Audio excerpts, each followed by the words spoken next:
I'm going to show you how to kitbash 10 alternative Astra Militarum Regiments, starting with these guys. These Northmen warriors by Fireforge Games look like they got the rail replacement bus service from Winterfell, but their padded armour makes for an excellent starting point for these feudal world imperial, let's just call them thugs.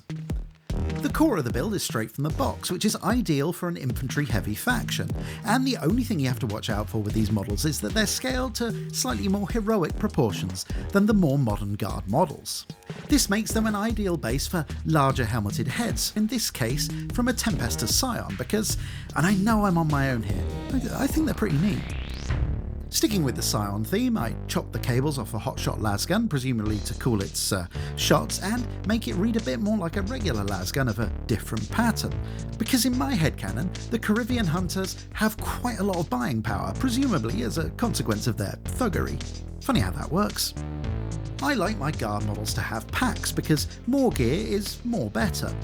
This one is from a Stargrave scavenger model, and since the torso didn't have any moulded on straps, I opted to craft a fashionable rope setup from some model ship rigging cord. It's still a feudal world after all.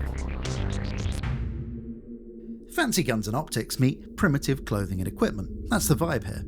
Someone should probably look into which van all that gear fell off of.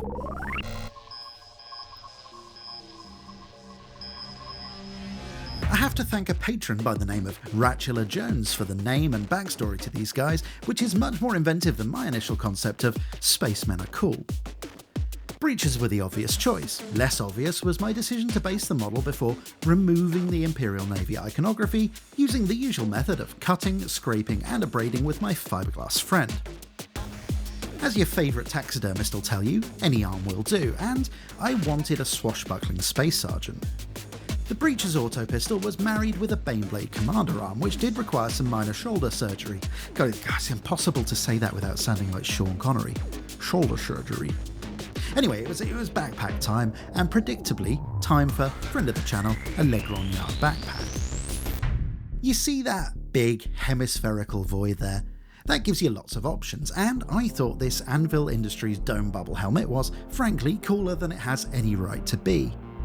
Then came the greebles, in the form of a satchel from the Wargames Atlantic Dragonian sprue, and this little doodad, which I'm pretty sure came from an Imperial Agents kit. Does our Dragonian look like he's suited to warfare in a harsh environment? No, my friends, he looks like he's absolutely thriving. At the other end of the technological spectrum are these barbarians, taken from the Frostgrave range and separated from their splash bases with a bit of toothy oscillation. While already appropriately attired for the frozen wastes of Korrov, I quite like the extra bit of cloak that this old school Cadian Command Squad arm brought to the model.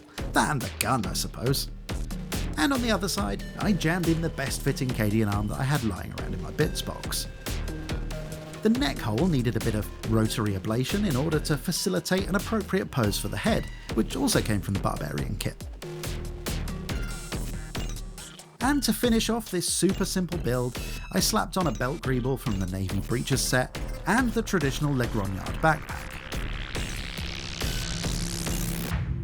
I do miss those old Lego bricks style lasguns, and it was nice to throw one on for a build for a change, which leads, rather unconnectedly, to this fella.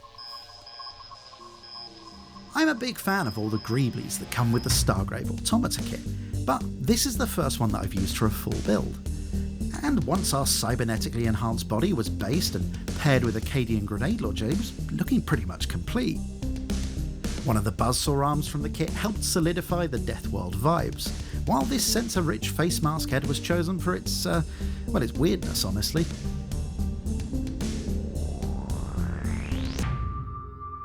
So, given all the parts come from one kit apart from the gun, I'm pretty sure this would cost about half the price of a Cadian figure. Food for thought.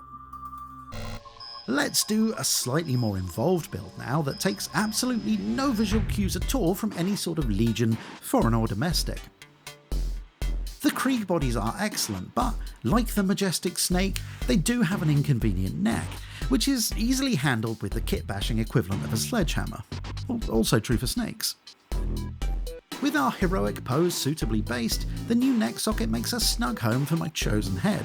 in this case from the Wargames Atlantic World War II Italian infantry set, though it has to be said there are plenty of other sources of squared off hats.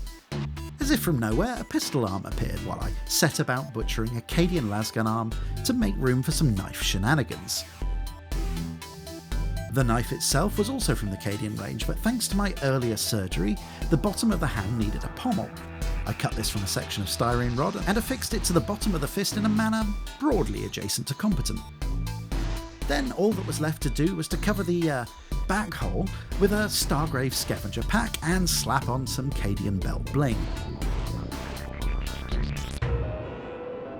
Yeah, I know there's a 1,000-yard stare thing going on, but maybe a different head might have been a good choice.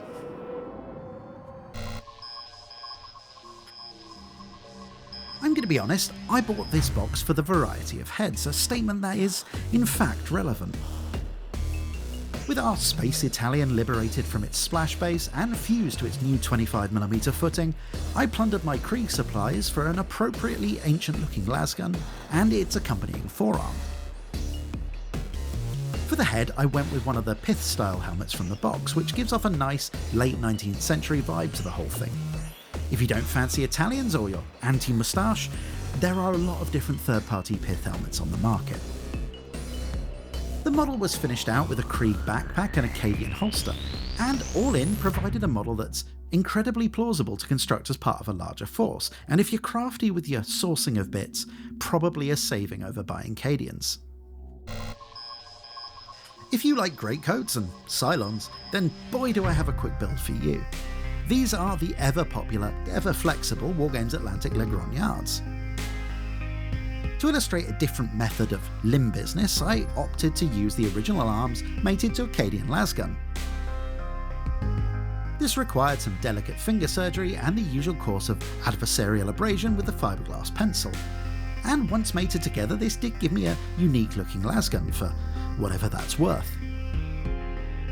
Then it was time for one of the video's pointiest arms and a bit of neck cavity scooping to make room for the slightly bulkier Navy breeches head and all of the delightful robo-mohawk energy it brings. Well, that was a fun little build, but I can't say that I'd go about making an entire army of them. Next! What if a Ministorum Cardinal world was also a Mad Max style wasteland? What if I actually put my Ash Waste Nomad models that I've had on a shelf for a couple of years to good use? These are the questions that guide the microplastic adult mind. On a less serious note, the Nomad sculpts are first rate and pair really nicely with other Astra Militarum parts, as evidenced by this nifty little bolt pistol and my hybridized Power Fist setup, which reads a little bit more Saturday Night Fever than I'd like. To sell the Ecclesiarchy angle, I bunged on ahead from the Victrix Medieval Foot Knight set, which, well, we'll be coming back to shortly. Fun aesthetic, but man, I did funk up that pose. We're deep into the project now, and it's pretty obvious the heat was starting to get to me. These Stargrave scavenger bodies are really worth a look, especially if you like that space opera kind of vibe, which is the logic that started this build. I can't pinpoint exactly when it happened, but pivoting occurred. I guess it was probably out of a desire to include one of the Lagrognard's head in this video. And what I've ended up with is, I guess, a slightly different flavour of Napoleonic Wars in space. Oh well, here's some chainmail. We've made it to the last build, and by now you probably get the shtick, so I want to talk about how impressed I've been by the recent releases by Victrix. The level of detail on these models is really impressive, the poses are excellent, and you get loads of options. This isn't an advert, I've never spoken to them, I'm just really impressed by the models, especially at the price point, which is pretty low by the way.